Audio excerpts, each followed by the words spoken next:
Welcome, everyone, to another week of the None of Our Businesses YouTube show and podcast, where we discuss current events and news from an accountant's perspective. As always, it's not just me, one accountant, but we've got three accountants here. So with me is Charlie Ziegman and AJ Wheeler. What's going on? All right, guys, how's the week been? It's been good. It's been busy, but been good. Yeah, I feel like accountants are in demand. Every accountant I talk to, we're all super busy. Like nobody's like saying, "Oh, I don't have work to do in this pandemic." We're all saying, "Man, we're overloaded." Maybe working from home, but we've got lots of work going on. Definitely feels that way.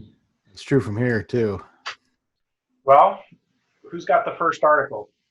I can talk Charlie? about it. I found an article in macrumors.com called Foxconn says China's days as the world's factory are done.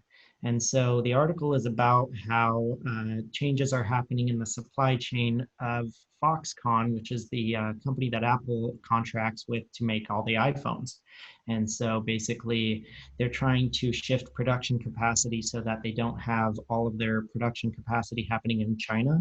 And so they're trying to move so that they have a greater share of it happening in other epicenters like India, Southeast Asia, the Americas. And basically, they're getting ready, they're gearing up to make the iPhone 12. And so what they're kind of benchmarking is they had about a year ago, about 25% of their production capacity happened outside of China. And then they've gotten that number up to like 30%. And so they're just trending towards. But basically the CEO of that company says that, the things are changing and that they're going to start having manufacturing ecosystems of a greater degree in all these other places.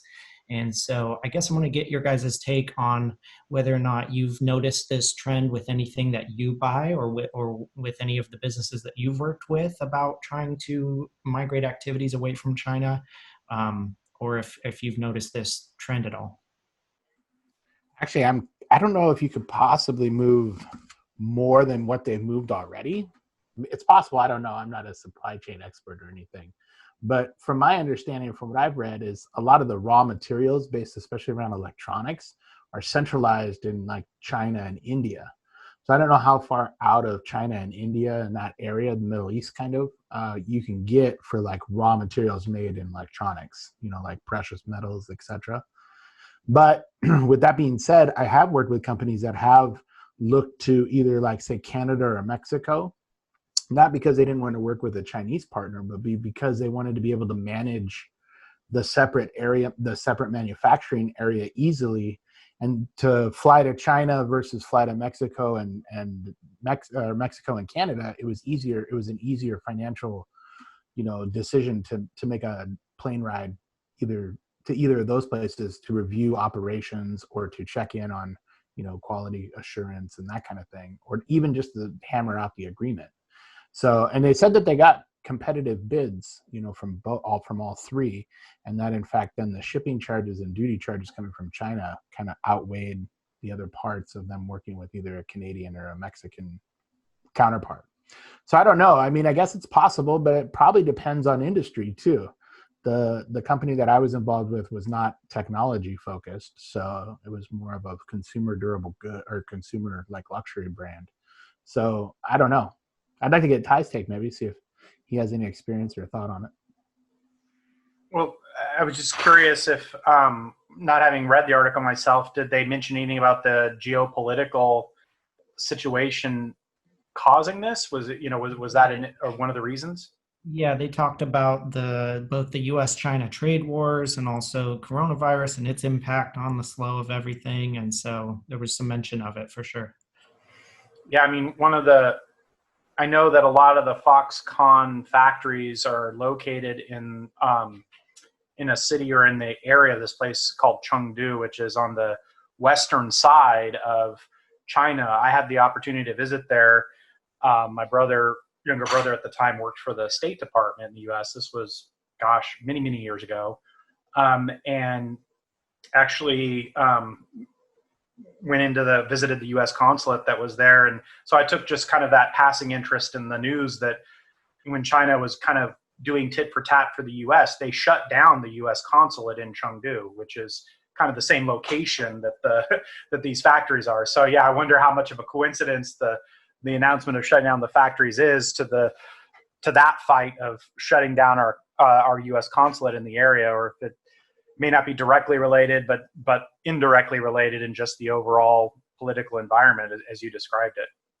I think so. I think that seems definitely connected, and there's a lot of big factors at play here that I think are impacting it. Well, and you couple that with consumers being very, I guess, modern day consumers are probably more concerned about where their electronics are probably coming from. Not that anybody's probably not buying an iPhone, but people can make a pretty big stink about labor practices as such in China. Like they have had a history of forced labor in some areas, and that there's currently a international like scandal or situation going on with that. And so brands, I think, might want to distance themselves from that, especially because I think Apple in particular has taken a lot of guff over the years for where how many of their products and how much of it is produced over there and the working conditions.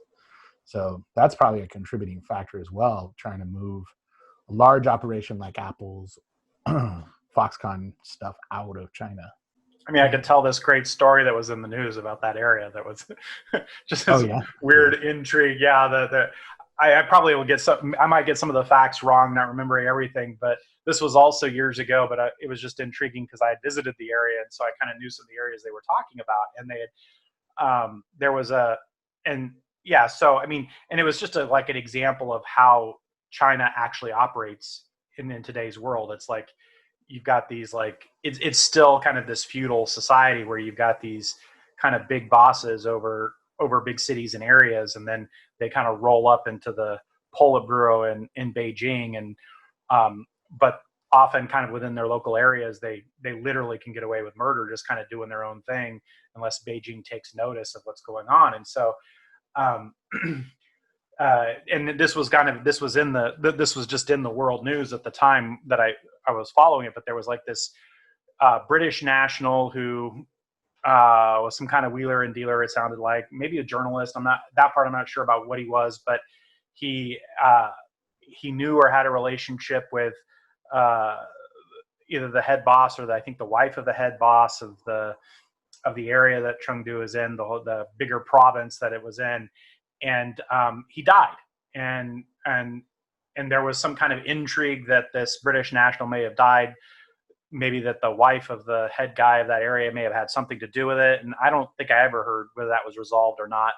But there was this whole like intrigue about whether this was what was going on, what was the situation.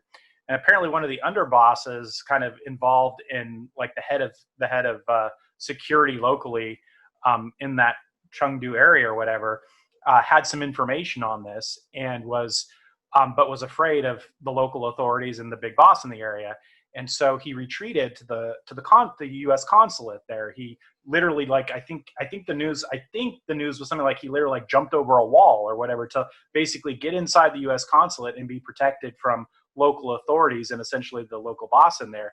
And from there, and they're just, it's like so great, right? Because he wasn't like, he went to the U.S. consulate, but I don't know from what happened there whether he was actually looking for any kind of U.S. asylum per se, because what actually happened from there is the U.S. authorities transported him to Beijing, to the U.S. embassy in Beijing, and then turned him over to the Beijing authorities. And then it was ultimately the Beijing authorities who then kind of resolved this national issue that they were having or whatever. And so, yeah, it was just this really kind of odd, just a typical, like, this is how China actually works, right? Where he needed protection from the locals and they had to use kind of the protection of a foreign country's kind of diplomatic system to travel across country to get to the capital of China, where there might be political allies or bureaucrats that would protect him from the corruption that was over on the western side of China, kind of thing. So yeah, just an interesting side story of that area. Oh man, it must be such a scary feeling having that kind of governmental fear, yeah. I can't imagine. Our government is just stupid sometimes, but not, we don't have these problems. So, yeah. Well, we don't, unless you're Julian Assange. Right? Yeah. Right. So we think we don't have these problems, but it's like, it depends Or on what Edward side Snowden, of the right? what side Yeah. of the political spectrum you're on. I guess Oh, that's great. true. Before we At least completely get demonetized. I have another article if you guys are ready. So this one's from Forbes, and it says the check is really in the mail after failing to open envelopes. IRS duns taxpayers for money they've sent already. So this is related to clients who have. This is from a contributor group, but anyway, talking about they submitted forms, tax forms in June with balances due, and then cut checks and basically sent it off to the IRS. And the majority of individual filers via collection and processing service provided by a network of financial institutions, but the estate tax returns, I guess, go directly to somewhere else other than where the 1040s go to. So I guess the IRS is overworked in this one, and they all go to this Ogden Service Center. And while they receive the returns, they haven't started opening the checks essentially. And so time has come forward where there's automatic collection notices going out, and essentially the IRS has updated their website saying that they're aware of the problem, but they're not stopping the machine essentially. And so what's frustrating about it is tax preparers and individuals that are getting these letters are getting calls because in the letter it warns that if you don't contact them, then they can file liens, serve a notice of levy, offset a refund, and also it's showing like interest and penalty associated with it because the envelopes haven't been opened. So I'd like to get your guys' take. Is this kind of like a flub, you think, or do you think with everything else that's going on, inevitably this would have happened, and if the IRS was correct for sending out notices? Well, it's. I didn't realize it had met national news like that, but I actually got. I'm on the mailing lists of several of our colleagues in town, CPA firms that prepare taxes for people and for individuals, and so I saw several of the firms in the Portland metro area sending out notices to clients and to the community saying, hey, this is happening, and don't think that you necessarily don't have a panic and blow up our phones, essentially was the message, because this is just an error on the IRS's part and things will kind of work their way out. But yeah, so yeah, it's definitely, yeah, I mean, for sure it's a total error on the IRS's part, and it creates havoc. And of course you've always got those, having been in tax practice myself previously, you always have those taxpayers who, that the final truth about whether they owe or don't owe gets lost in just the manic feeling that they get of getting any kind of notice. So, I mean, there's some of those taxpayers that, their whole mantra is, I just don't ever want to receive a notice. And if I do receive any kind of notice, that must mean something's wrong. And, and that creates a lot of problems for their relationship with their accountants. And when something like this is way beyond the accounting firm's control in any situation. Yeah. So yeah, I can imagine there's probably some tough conversations with our colleagues having with some clients who are just going crazy because they're getting a notice.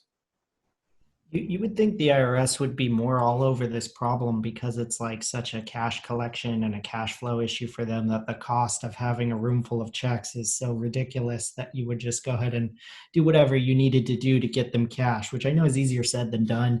And, this virus has affected us all, but it just seems like the cost benefit of that, of opening those mail and getting those checks, has to make sense at some point. And so it's sort of surprising to watch this happen, or if nothing else, that their methods of collection would be revisited, especially after a pandemic like this, to try to make sure that they can go ahead and get paid, the one thing that they're made to do. So Yeah, I think, yeah, maybe hopefully this spurs some kind of like jump into the 21st century for tax collection payments and such, where you can actually pay via credit card or something online. Or God forbid, you're able just to personally e-file your taxes through the IRS website. can you imagine? Can you imagine? Right. The chaos that would ensue if people could just pay and do their stuff on the computer. And for sure, my heart goes out to like all of our accounting friends that I'm sure, like Ty said, even though they sent out email blasts and, this is nothing to worry about and everybody should have known, I'm sure they got an enormous amount of calls regarding what this is, how do I fix it, what's going on, did you F this up, So I feel for our brothers in public practice there. Well, and how much money is the IRS going to pump into those conversations as well, right? I mean, how much does it cost them to kind of backtrack now and say, oh, all these letters that we sent out don't actually mean a lot, and we're going to go ahead and undo this whole fiasco. Sounds Well, like that mailing is not cheap either. You have to print all that stuff. Yeah, I don't know. Waste of taxpayer money. And so speaking of that, I've got a great transition here into the next article, because I found an article in Yahoo Finance called "How a Slowdown in the Postal Service is Impacting Small Business." And so it's just another example of kind of failure at a federal level. And so the article takes a look at a company called scanmyphotos.com that began in 1990 with like making this big relationship with the post office, and talked about how great how they had fostered this relationship and had years of service that was with no issues. And then just recently, because of all these changes and because of coronavirus, and they've seen operational changes in how they process the mail that have led to systemic delays in not only that mail center, but in all of these other mail centers. And so basically USPS also is just building up on mail that they're not processing. And so let's see, who was it? There was a postmaster general named Lou DeJoy, and basically her argument against it, or I should say I believe, yeah, his argument against it was that the post office has been bleeding money for years and lost 2.2 billion last quarter, and thinks that all of the changes to how they process mail are necessary and in order, and that these kind of things, these delays are part of just having changes.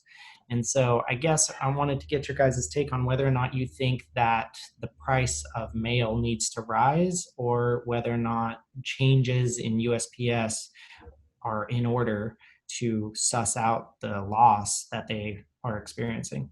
Yeah, I mean, I don't, I think that I don't have a perspective on whether they truly are operating efficiently or not. Like, are they operating efficiently? And so the only way to prevent the loss is to raise prices, kind of thing. I think the other question that we should ask is it actually a problem that they run a loss? I mean, who said the post office or the postal service has to run an income?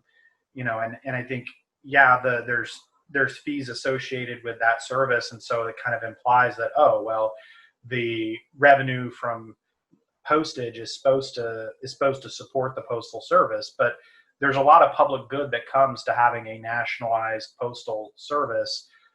There's a certain amount of national security involved in that, and so I would say that I don't know that running it at a profit is an absolute necessity or goal anyway.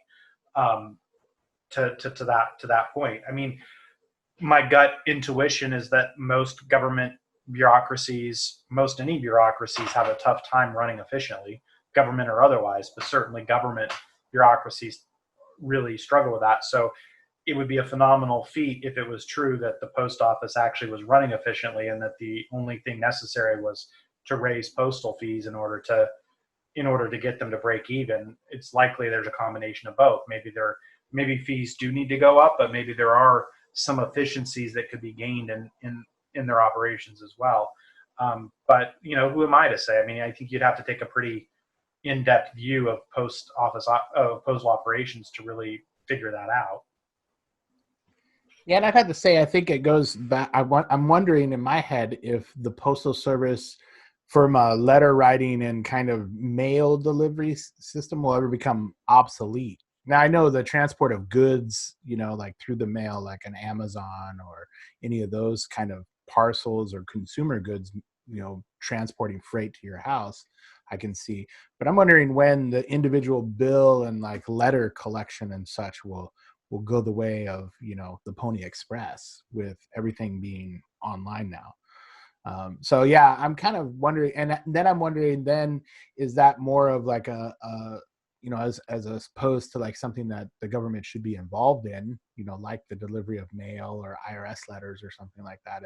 If at that point would it move out? Would it be beneficial to move it all privatized? I don't know. I think that's an interesting question, though. That's a good point I didn't think about when I mentioned the kind of the national security aspects of having kind of the national distribution system of the postal service and the ability to get a message out to all Americans through the postal service.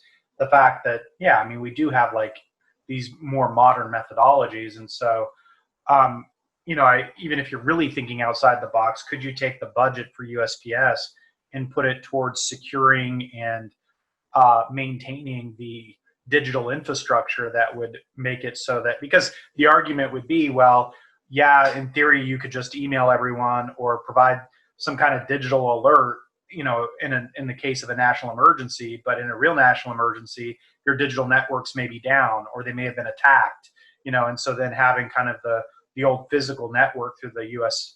Postal Service would be important, but maybe it would actually be a better bang for our buck to secure those digital infrastructures to make it less likely that they would go down in an attack or in some kind of national emergency, and just really double down on that being a more reasonable methodology for maintaining contact among the citizenry in a national emergency. Yeah, I think that's right. It's all just a question of kind of utilization of resources. And it's like ultimately, if the USPS is there for our overall security, is that the most efficient way to spend money on that need? And so, yeah, I think that's a good point and a good question to consider.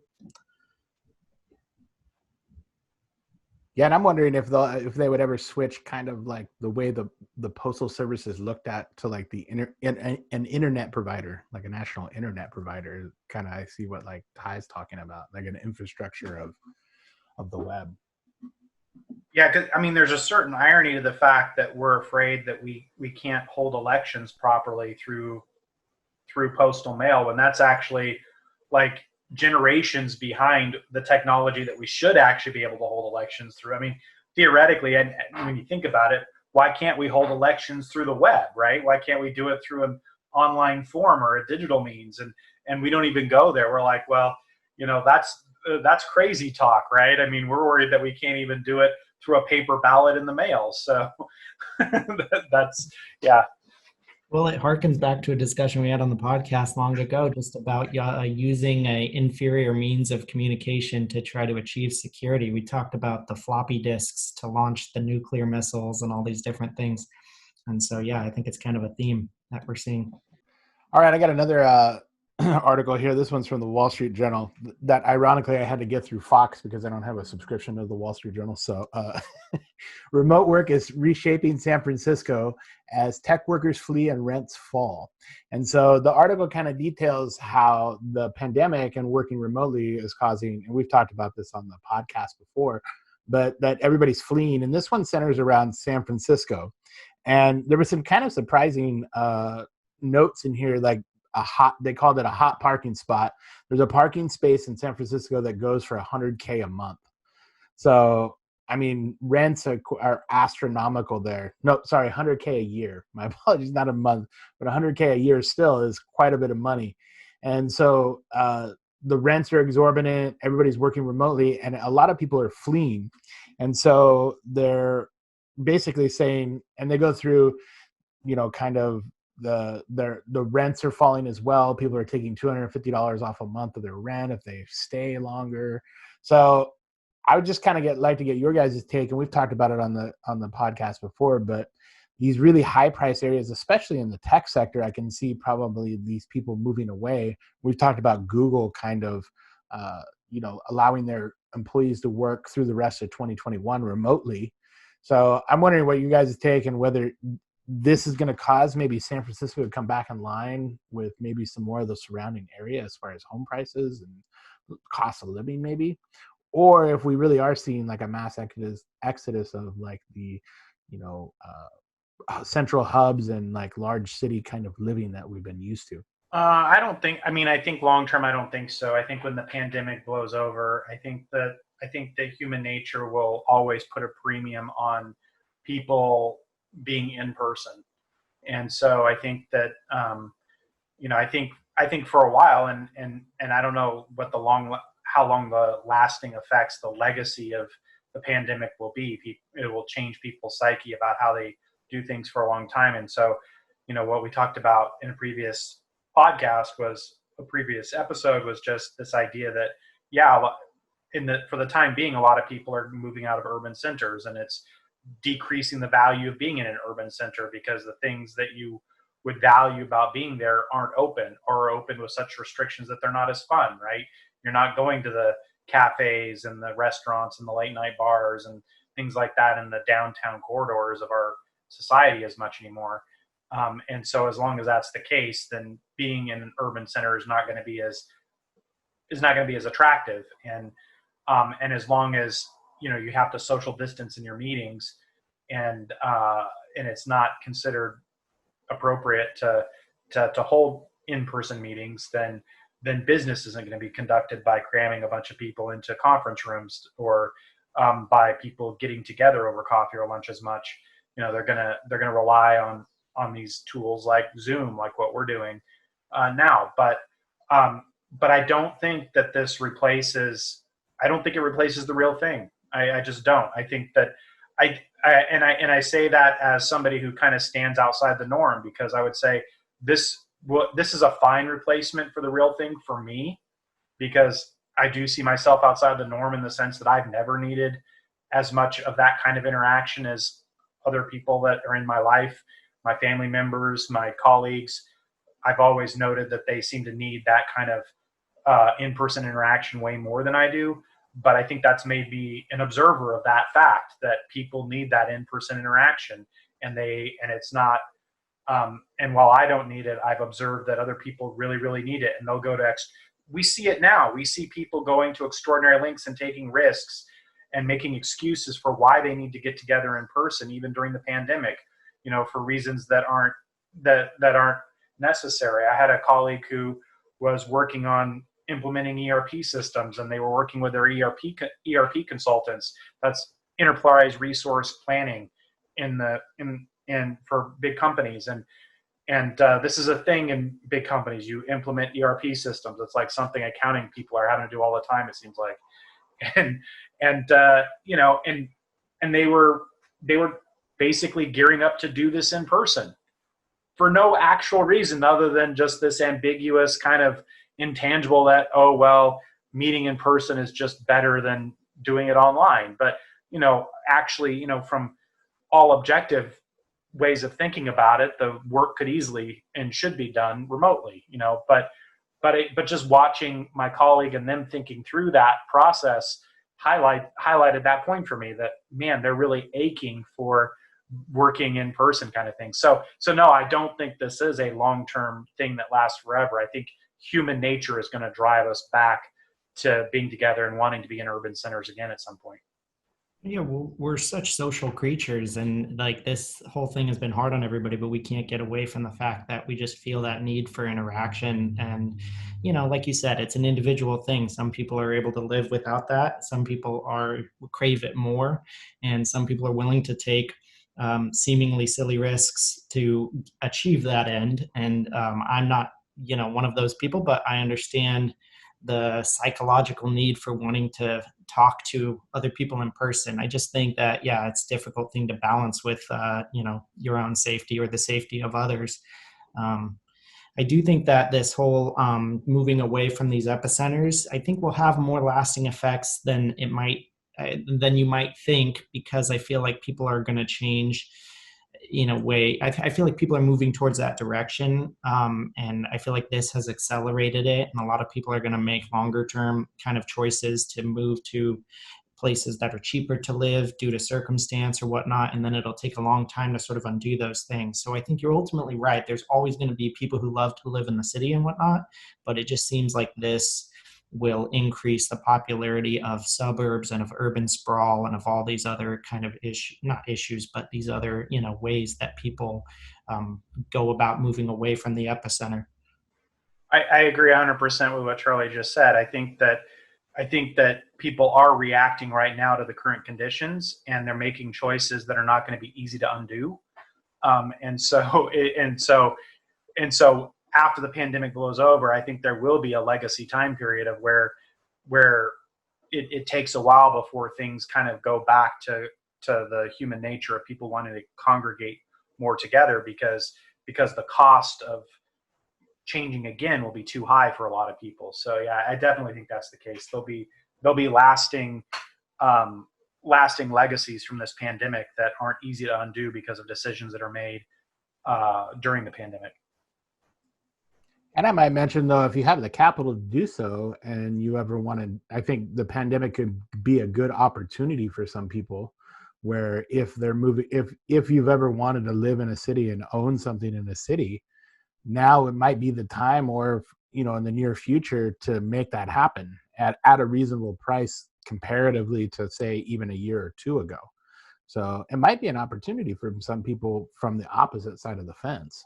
Well, I've seen there. I was reading an article on this because, yeah, I mean, in disclosure of my situation, I have some residential rental properties, and I happen to have one that was close to my primary residence, and so, and it was a property that I love. I like to garden there, and so I turned it kind of into my office. And as I'm prone to do, I started questioning my mentality and thinking, am I crazy for doing something like this? And I wonder who else does this. So I started Googling to figure out, is anyone doing this? And lo and behold, it's a thing. Like, other people are doing similar things. And one of the articles that I found, though, that relates more specifically to what you were saying, AJ, is in Manhattan, that some people, they were, because the buildings are emptying out and the rent was cheap, they were able to rent, like, they might live in the penthouse and then they'll rent like a studio apartment lower in the building and turn that into their office. And that way they can get some distance, from being kind of in the penthouse locked up with their family. They can get some distance, but still not be too far away. And just taking advantage of the lower costs of what's going on because of people vacating the downtown centers. So, yeah. I can definitely say from my experience that I work with a bunch of companies that have unused commercial space that is sitting there in a prime position that has nobody in it. And so, yeah, it definitely makes sense that people should be able to come in and utilize that space for, a cost savings, because at this point it's sitting there totally unused. All right, so I've got one other article we can talk about today from Business Insider called "Instagram Could Face Up to $500 Billion in Fines in Class Action Lawsuit Alleging It Illegally Harvested Biometrics Data." And so what the article is looking at is that there is a lawsuit in Illinois that's a class action called Whalen versus Facebook, the parent company that owns Instagram, of course. And so what the article claims, or what the suit claims, is that because there's a feature on Instagram that where you can tag faces, and so it makes like a profile of your face, and it's disclosed in the terms and conditions so that when you're signing up you agree to that. But it works on, of course, you, if you're in the picture, or if you've got people in the background, it works on their faces too. And the suit claims that those people couldn't have agreed to the terms of service of the app, and that because of that, this Illinois law that says that you have to have consent of the party before collecting and storing biometric data, like a face scan or like a fingerprint. And the way that the law works is it says, well, you can get charged up to 5,000 for each instance, and the user base is like 100 million. So, or some ridiculous number. And so basically the point is that this is if the suit goes the way that the law kind of lays out that it could be potentially the largest lawsuit against a company of all time. And so I guess I want to get you guys' take on whether or not you feel, just like thinking about the ethics of that, is that what the law intended to stop, in your opinion? Is there actually something so terrible going on here that it should levy that size of a fee? Or is it more that a law wasn't written with the intent, or maybe thinking about all the features of possible technology, and so maybe this would be a misapplication of that intent to levy that size fee for this issue? I mean, I don't know if it was in Illinois. I don't know that the state of Illinois is really really feel, it doesn't feel like they're really entitled to collect that much money from from Instagram, or at least what that would imply. But It was Illinois, just to confirm. Yes. yeah, thank you. But I mean, it does seem like this is right on target of what you'd be trying to stop, right? I mean, somebody takes a picture and there's lots of people in the picture, and Instagram then thinks it can record and store the biometric data of everyone in the picture. You know, if that's what they're doing, I think that probably sounds exactly like what a government would want to, or what a society would want to say, hey, wait a minute, you know, we're not authorizing you to do that for your purposes, Instagram.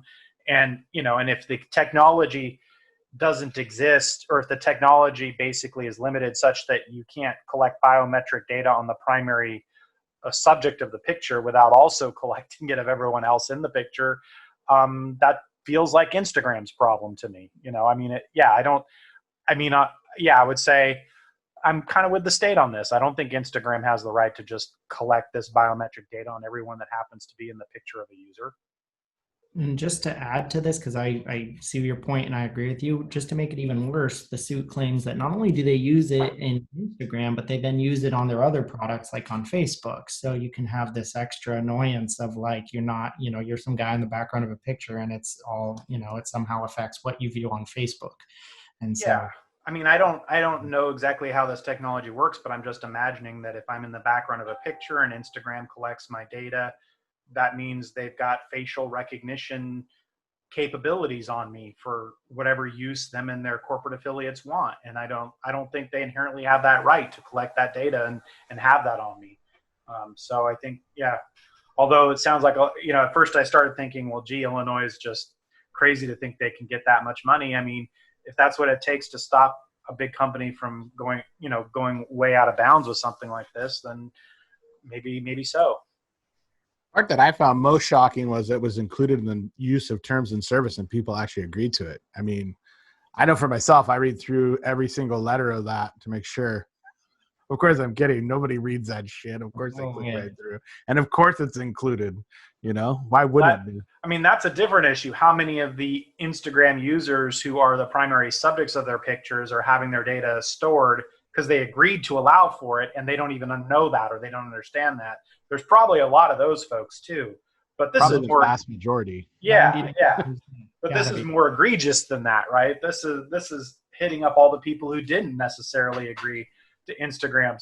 Now, what would be clever for Instagram, though, because so many people are on Instagram or Facebook, right? What they should do is, like, if they can make the waiver such that it's like, you allow us to collect this data, whether it's from your picture or any other of our services users who might happen to get you in a picture. If they could, like, put that in the waiver, that would probably cover them across most Americans, right? Then they'd just be done. They'd be like, you already waived this when you signed up for Instagram or Facebook. They don't need any ideas. They don't need any help coming up with crackpot theories on how they can scan all our souls into their database. Okay, we don't need to. Let's not brainstorm. Oh my God, yeah. Well, I mean, it's right, because when you really think about the reality of this, the truth is almost all of us, if Facebook has a similar waiver in their agreement, right, almost everybody probably has signed off on that waiver. So what you're really saying is, hey, you took somebody's picture, you know, and they weren't the primary subject, so the waiver they signed with your company is not applicable to it's actually kind of confusing. Or maybe Probably. I'm just drinking too much whiskey. Well, I think probably the breaking point on this is like where it will infringe upon somebody's personal safety. If this ever becomes like a stalker, or, you know, like somebody gets, you know, is the source of a murder and they can pin down like geolocation or facial recognition through the Facebook data, that's probably where this will all come crashing down on these tech companies. Well, in recent history, that's come up with when other governments use this for nefarious reasons, right? For cracking down on their own citizens or things of that nature. Yeah, and I'm thinking, if you're a person on the run and you go try to start a new life because of something in your past or whatever, and then you like make a Facebook, which I guess you shouldn't make a Facebook if you're in that situation. But, you know, this whole circle is like somebody could find you through your face, and that's something Right. you can change. And so it just brings this dynamic that wouldn't exist without that type of technology at play. Right. And mind you, you wouldn't even have to make a Facebook because you could just be in the background of a picture, get scanned into the system, and then be in the background of somebody else's picture. And See, right. So this is why you need to move out of San Francisco and into the forest so no one around you can use Instagram and scan you into, just harkening back to the last article. All right. yep. Sorry, after Charlie said, witness protection or something, all I can think of is Tekashi 6ix9ine with all the face tattoos and rainbow hair, and like how that guy would ever go into witness protection. Like, how are you going to start a new life? Sorry. All right. Next article I got is actually I found this article pretty interesting to read. Shout out to Oscar Gonzalez who wrote it. It's from CNET and it has to do with the payroll tax holiday that was initiated by President Trump's executive order. And the reason I thought it was really well written because it's from CNET, which is usually more of like a technology kind of publication or website. But I thought it did a really good job of breaking down this executive order into plain speak. So if anybody gets a chance, check it out. But essentially, how he broke it down was much different than I haven't read the executive order, and I'm not in the payroll or payroll tax kind of area in accounting. So I wasn't really aware of how this was done. I just heard about it. And so I thought it was interesting that the payroll tax holiday, it's not actually like forgiveness like the original payroll tax holiday that was part of the CARES Act. This is actually just a deferral of the tax that both the employer and the employee pay as part of their payroll deduction for federal taxes. And so what it does is it puts a holiday, quote unquote, on the tax until December 31st. But then starting in 2021, that amount that's been deferred is owed. And it's kind of unclear the way the executive order is written. I can't say law, but executive order is written as to who pays it back. So I've heard from a colleague that works in a kind of a payroll and HR position that she actually read this law and read kind of the breakdown of it. And she's thinking that it's almost, ambiguous enough where actually the employee could be on the hook for the amount that's been deferred. And essentially the business would pass that on instead of paying it all themselves. And so you could get a savings between, on your paycheck, you could see more money between now and the end of the year.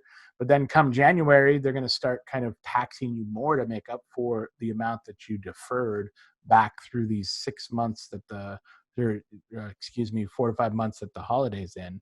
So I kind of like to get your guys' take, on whether or not you think that's like fair or if you think that makes sense. I guess I'm kind of scratching my head as to what this does other than just kick the can down the road for businesses and employees. Well, I mean, yeah, I think that the operational details were slim, and so there has to be more regulation around it to make it useful or viable. Because, my understanding, and I haven't looked at it in detail either, so I'm not sure if anything's been clarified on this point. But when it was first signed, what I understood from it is, okay, we're going to defer employee payroll taxes, but really you would have to rely on the employers in order to administer that, right? So for the employee to get any benefit from that, the employer has to not withhold those taxes and then not remit them to the government, of course. But then to your exact question, I think there's not enough clarity about if it's just a deferral, then who does the government come back to get the back taxes? And if they're just coming back to the employer, if I'm the employer, I don't know why I want to do this. Why do I want to be in the middle of this? I mean, other than, I work in a small business with colleagues and friends. And so maybe I want to do it just to help my colleagues and friends. But aside from that kind of notion, as a business, I'm not really incentivized to stand in the middle of this deal. I'd rather just opt out, I think. And so I haven't really heard kind of how that gets resolved yet. Yeah, I'm with you 100%. It sounds like a pain to administer. It sounds like a kind of a problem building up that you then have to deal with later. So even if you're fine dealing with all the paperwork element of electing it as an employer, it's still something you would then save for theoretically and hold aside and then remit. And so between that hassle, it just does not seem worthwhile. And then when you take it to the individual thing, I know that deferrals are generally looked at as a positive thing, but when I think about most people that I know and their personal kind of financial situation, a deferral is not something they look at as like a holiday, so to speak. It's because, again, like you're saying, it's just a matter of stuff I'm supposed to pay later. And so I'm not saving anything. I'm just setting up a surprise or a problem for me down the road that I'm supposed to like remember. And, yeah, it just doesn't seem like a benefit to me. No, and I probably have very similar friends to Charlie. Most of the people that I know, even if they make good money, they try to pay more in their payroll withholding so they don't have to pay anything at the end of the year just because they find it to be such a hassle. They'd rather give the government a free loan of a couple $1,000s that they get back in January, February, March, So it's interesting to think that, here, and then their paychecks, that I think surveys have seen that most Americans, I don't know the percentage, live paycheck to paycheck, and they're literally one or two paychecks away from, being insolvent. So it's interesting to think that if you're going to give them more money, that somehow Americans would save for the time. And if businesses have trouble doing it, let alone individuals, I think. And I think it's a recipe for personal finance disaster if we're not necessarily disaster, but hardship, at least if this is the burden is putting on either the employer or the employee.